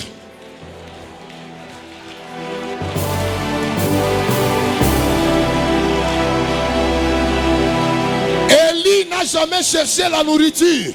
C'est le corbeau qui était chargé dans la domination pour venir lui déposer la nourriture. Je déclare à partir de maintenant, à cause de la puissance que Dieu va te donner, il y aura des choses qui vont quitter de là où elles sont pour venir là où toi tu es. Celui qui me donne un bon amen, que les choses viennent chez toi. Dis après moi, je reçois la grâce. Dis après moi, je reçois l'autorité. Prophète, ce qui me donne, c'est de constater que les corbeaux sont des carnivores parce qu'ils mangent la viande. Mais dès l'instant où ils ont eu le mandat d'aller déposer la nourriture, Dieu les a fait gêner. Et Dieu a coupé en eux la soif de manger ce qu'ils aiment. Tout celui qui a quelque chose qui t'appartient, même s'il est sorcier, même s'il est mauvais, même s'il est mauvais, il va l'amener là où toi tu es. Je charge tout celui qui te combat. Je les charge maintenant d'être celui qui va t'apporter ce qui t'appartient. Dis après moi, je reçois la grâce. Dis après moi, je reçois la grâce. Maman, je sais qui m'étonne, c'est de voir que les corbeaux connaissaient l'adresse d'Élie. Quand quelque chose t'appartient, tu n'as pas besoin de, d'être agité. Parce que ce qui est à toi te connaît. Je dis ce qui est à toi te connaît.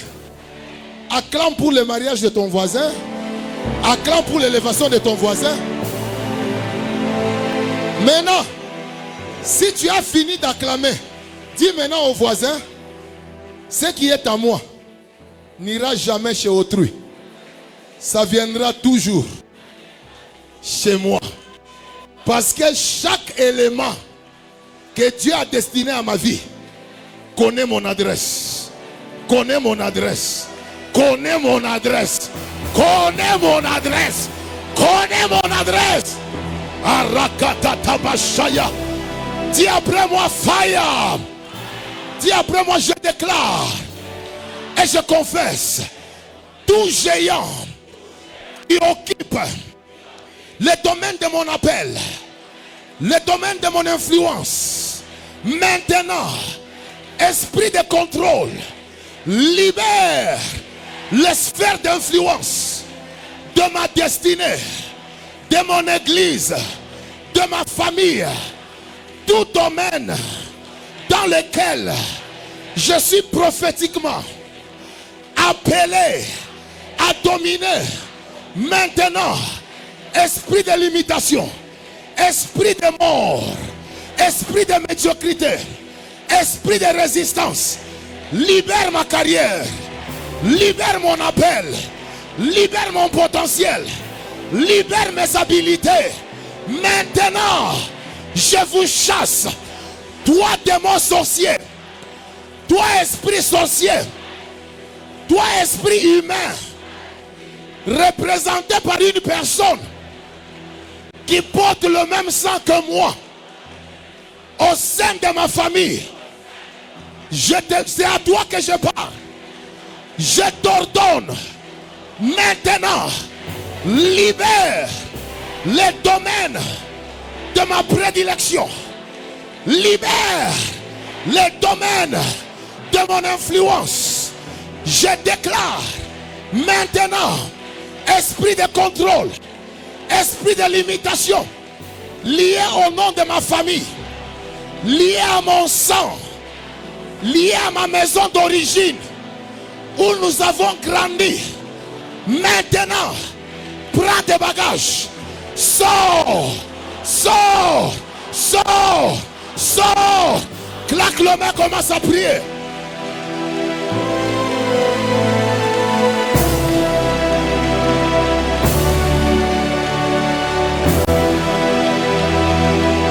Esprit de Dieu,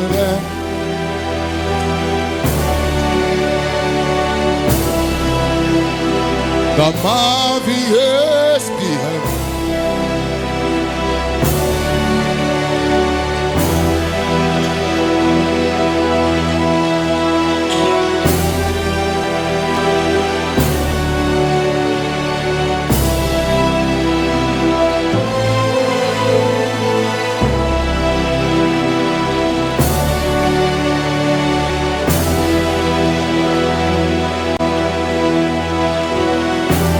Quelqu'un monte en prière.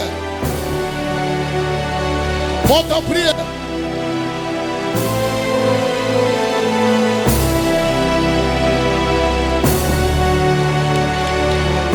Monte en prière.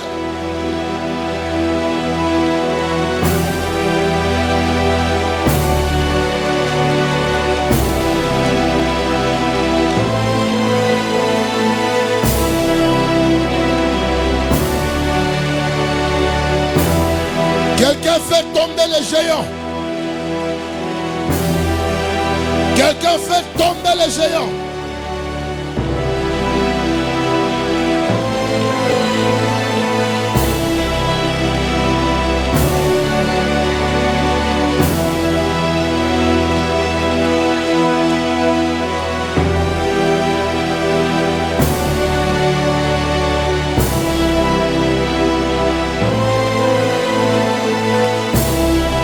Quelqu'un monte en prière.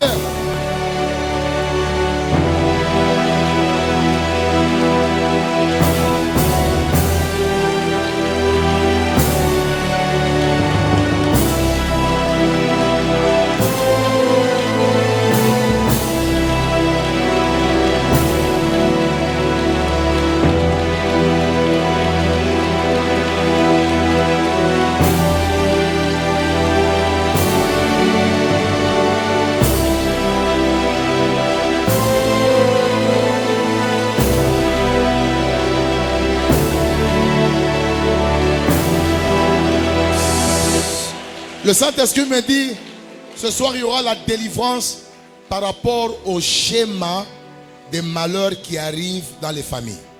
Donc un bon amen. Nous voulons détruire les schémas et il y a une grande puissance de Dieu qui va délivrer les gens. Répète après moi, j'ai détruit tout schéma qui se reproduit de génération en génération pour étouffer la domination de personnes qui ont le même sang que moi. Je déclare maintenant tout schéma d'échec dans le domaine du mariage, dans le domaine des finances, dans le domaine de l'économie, dans le domaine des projets, je les détruis. Je les détruis. Je prie ce soir, par l'autorité que Dieu m'a conférée, tout esprit responsable des schémas, des malheurs, libère au nom de Jésus-Christ. Libère. J'établis une nouvelle loi à partir de ma vie. J'échange le schéma de malheur en schéma de victoire, en schéma de victoire, en schéma de succès, en schéma de réussite. Quelqu'un claque le main pour établir un nouveau schéma.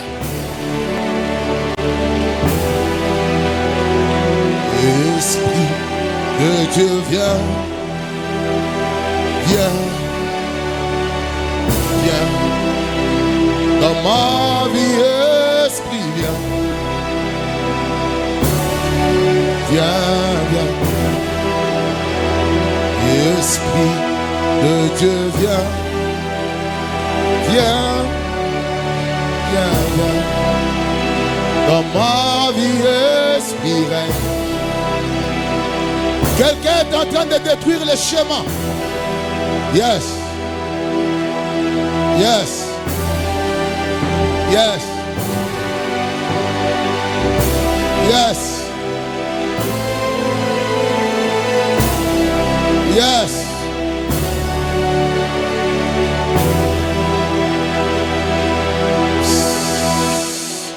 Nous avons le main levée.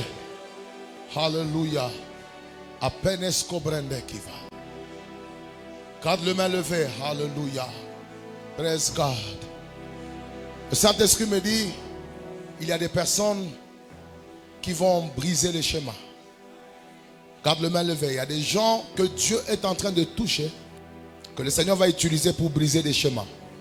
Oui, les systèmes qui ont été établis dans les familles, qui se sont répétés de génération en génération, pour causer des situations qui se répètent. Il y a des gens que Dieu est en train de oindre et de toucher maintenant. Et la présence de Dieu va les utiliser comme un point de contact pour toute une lignée. Pendant que je parle, je lève ma main et je suis en train de déclarer maintenant tous les Caleb qui vont être maîtres des sphères et qui vont briser les schémas, que la puissance de Dieu descende sur eux. Il y a une forte grâce de Dieu pendant que je parle. Je le sens sur ma tête. Je le sens sur ma tête. Et ça va tomber sur plusieurs personnes. Voilà. Ils ne pourront pas supporter la présence de Dieu. Yes. Et ces gens que Dieu est en train de toucher, ils vont inaugurer de nouvelles choses. 1, 2, 3, 4, 5. Allez, libérez-le. 6, 7. Protocole, amenez-le devant.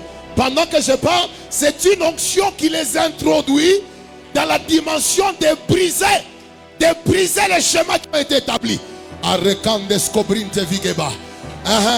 Ce n'est pas demain, c'est maintenant. Voilà. Ce n'est pas demain, c'est maintenant. Voilà. Je commande à tout géant et tout esprit de les lâcher. Allez maintenant, je dis maintenant. Je dis maintenant, lâchez-les. Qui a dit que cette famille pleurera seulement pour le même problème?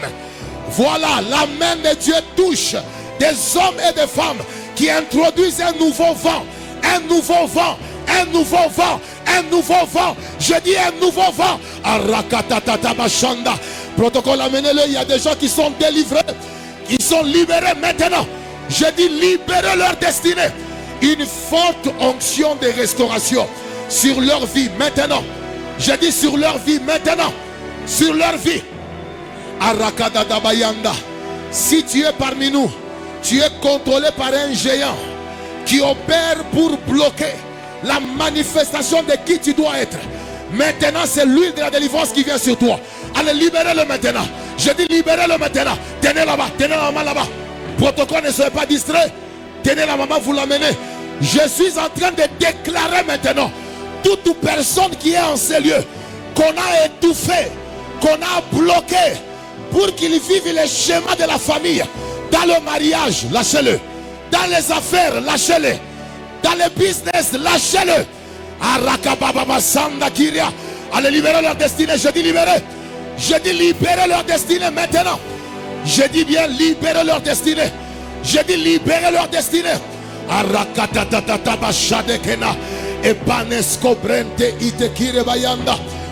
Il y a une forte onction qui libère le domaine du mariage. Protocole, ne soyez pas distraits. Il y a beaucoup de mariages qui viennent d'être délivrés par rapport à ceux qui ne sont pas encore entrés, et même ceux qui y sont mais avec des batailles. Je lève ma main droite. Je compte de 1 jusqu'à 7. Il y a des jeunes sœurs et des jeunes frères, des mamans, des papas, que Dieu délivre dans le domaine du mariage. Et je déclare maintenant, tout celui qui vient d'une famille où les mariages sont interdits, je compte de 1 jusqu'à 7 et ils sont délivrés. 1, 2, 3, 4, 5, 6, 7. Allez, libérez-le. Je dis libérez-le. Allez, lâchez-le. Je dis lâchez-le. Je dis lâchez-le. Toi, esprit de contrôle, tenez là-bas. Toi, esprit de contrôle, toi qui contrôles le domaine du mariage, tu m'entends très bien? Allez, lâche cette soeur-là. Lâche ce frère-là. Je dis lâche cette maman. Esprit de divorce, esprit de rupture dans le domaine du mariage, lâche. Je dis lâche. Je dis lâche. Je dis lâche. Je dis lâche, libère-le. Et pranoscopele entekine paria. Je dis libère-le. Levez le main, levez le main, levez le main.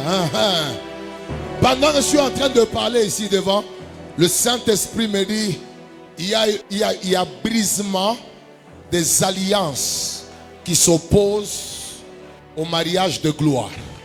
Et je suis en train de voir des bagues qui sont en train de se briser. Je suis en train de déclarer, garde tes mains levées, toute personne qui vient d'une famille coutumière où on avait déjà épousé, marié certaines personnes aux esprits, je lève ma main et je déclare, toi esprit de village, toi esprit de coutume, tu m'entends? Allez, je t'ordonne, prends tes bagages et libère. Et quelqu'un dit après moi, feu! Je suis en train d'ordonner aux maris de nuit, de partout où vous êtes, quel que soit l'âge de la personne, quel que soit le territoire où vous êtes, allez, prends tes bagages, commence à libérer cette soeur, commence à libérer cette maman, allez, que le feu embrase. Je brise l'alliance entre toi et les esprits des eaux. Faites attention, il y a des gens qui sont libérés.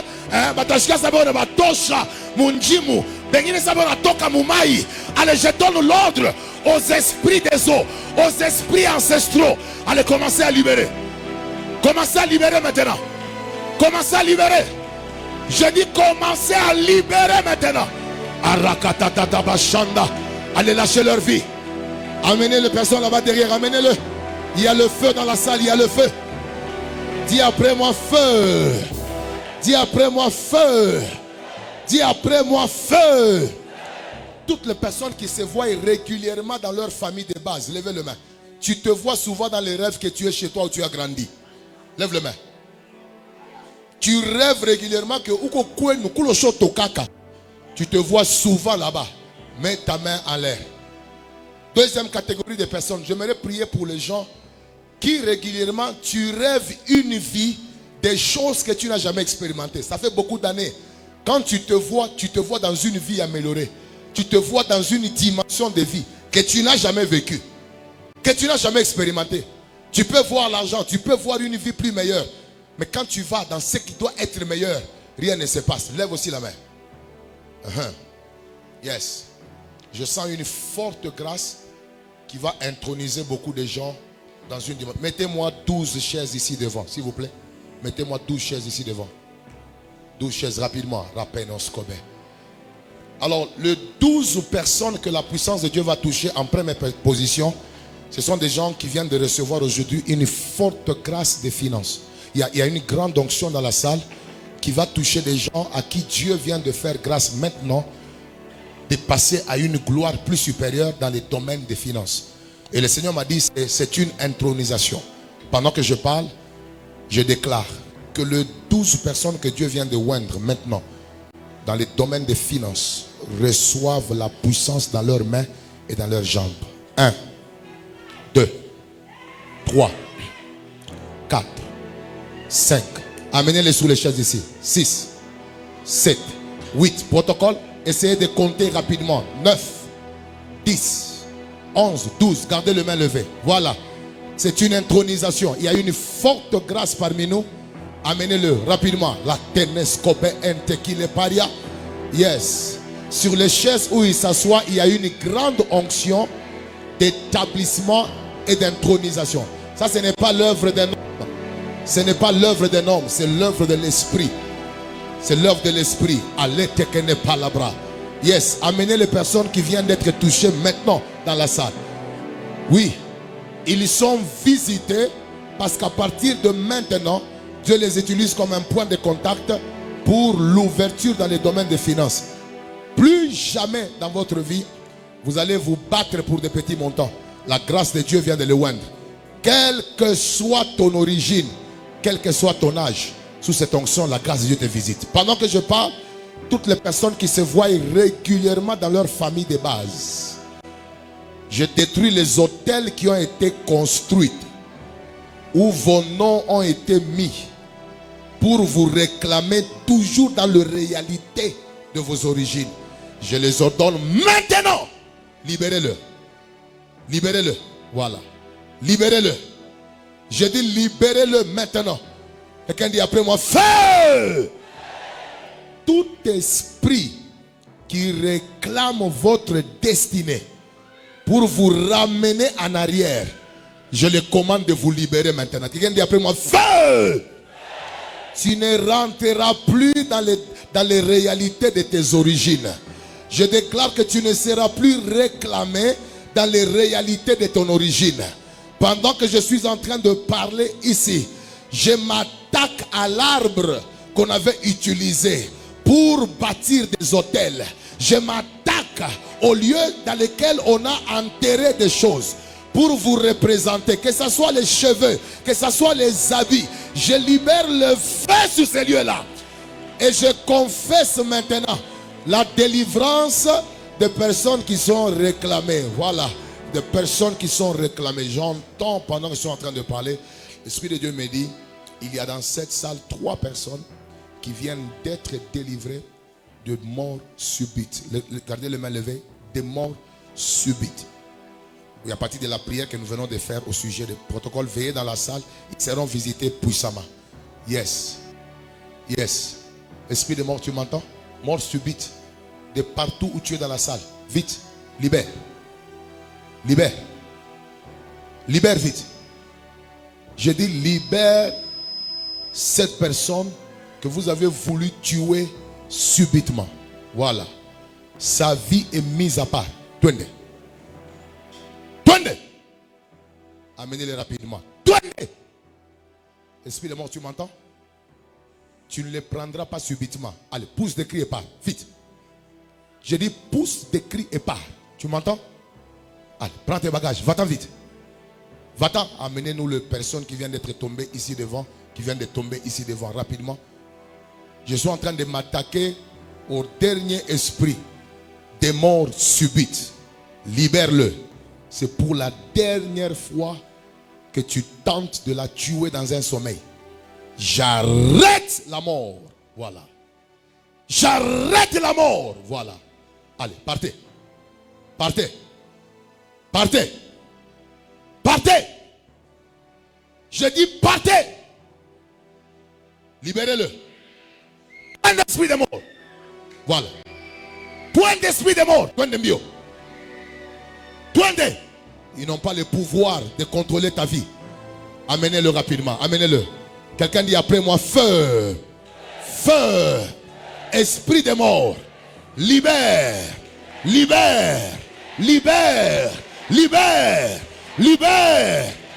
Amenez la troisième ici. Dis après moi, libère. Libère. Libère. Libère. Au nom d'Èche. Au nom d'Èche. Au nom d'Èche. Au nom d'Èche. Au nom d'Èche. Au nom d'Èche. Vous êtes libre et vous allez vivre la longévité. À partir de cet instant, la mort vous a raté et les opportunités qui vous attendaient vont vous trouver. Quelqu'un acclame d'abord pour la présence de Dieu. Dis après moi feu. Dis après moi feu. Dis après moi feu. Dis après moi feu. J'ordonne à tout esprit qui veut tuer les hommes avant le temps de la manifestation. Libérez-les au nom d'Èche. Libérez-les au nom d'Èche. Amenez la soeur qui est là.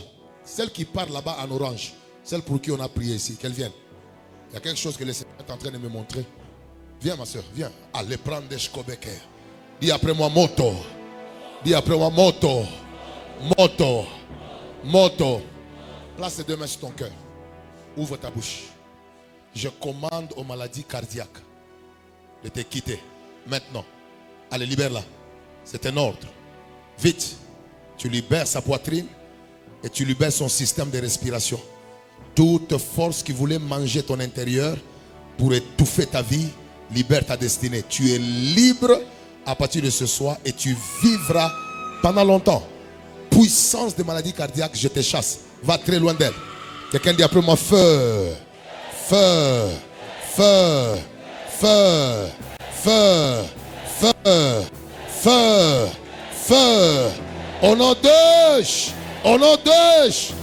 Est-ce qu'on peut acclamer pour la guérison que Dieu vient de manifester? Quelqu'un peut acclamer pour la guérison que Dieu vient de manifester. Toi qui te vois régulièrement dans une vie améliorée que tu ne vis pas, je demande à la puissance et à la grâce de Dieu de te transférer dans la réalité de ta destinée. J'annule toute puissance qui s'oppose à la manifestation de ta vie. Toutes les personnes qui sont devant, faites-les asseoir sous les chaises. Rapidement. Faites-les asseoir sous les chaises. Rapidement. Toutes les personnes qui ont été saisies par l'esprit, faites-les asseoir sous les chaises. Dis après moi maintenant. Je déclare et je confesse par l'autorité qui m'a été conférée. J'entre dans le domaine de ma domination. Encore j'entre dans le domaine de la domination. Au nom de Jésus-Christ. Alors permettez-moi de clôturer cette session en priant pour toutes les personnes qui ont des ambitions politiques, des ambitions dans les domaines des affaires, des ambitions dans une sphère de la société que vous n'avez pas encore dominée. Et quand tu as écouté les messages de ce soir, tu as senti que ton fardeau a été allumé, ta passion a été allumée. Lève la main. Lève la main. Père, tu nous as montré que l'Église ne peut pas influencer puissamment sans occuper les sphères d'influence. Les mains qui sont élevées représentent des hommes et des femmes qui sont appelés à influencer puissamment. Alors pendant que ils s'attendent à recevoir, je libère dans la soirée d'aujourd'hui l'onction royale. Et je prie maintenant qu'il y ait l'établissement de beaucoup de rois dans les domaines de leur influence. Au son de ma voix, je prie maintenant pour que l'huile d'établissement dans les sphères d'influence localise les hommes d'affaires, localise les femmes d'affaires, pour une influence plus large et plus grande. Ma prière est qu'à partir d'aujourd'hui, que la médiocrité, Laisse